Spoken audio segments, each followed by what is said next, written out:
बिस्मिल्लाहिर्रहमानिर्रहीम। अस्सलाम वालेकुम। नमाज सही मुस्लिम के अंदर हदीस है, आप सल्लल्लाहु अलैहि वसल्लम ने फरमाया बंदे के कुफ्र और इस्लाम के दरमियान फ़र्क ही नमाज। जो नमाज पढ़ता है वो मुसलमान है, जो नमाज नहीं पढ़ता वो पाकिस्तान के शनाख्ती कार्ड पर तो मुसलमान है, अमलन काफिर है।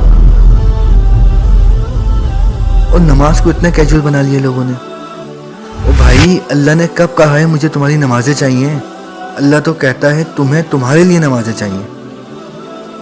लेकिन सिंपल है, जो शख्स दुनिया को फर्स्ट प्रायोरिटी देता है, जो अपना ऑफिस छोड़ने को तैयार नहीं, अपना कारोबार छोड़ने को तैयार नहीं, अपना क्लिनिक छोड़ने को तैयार नहीं नमाज के लिए, तो जाहिर सी बात है वो फिर अपने आप को धोखा दे रहा है। अल्लाह ताला तो अपने मामले में बिल्कुल स्ट्रेट फॉरवर्ड है। वो अल्लाह की गुड बुक से निकल गया।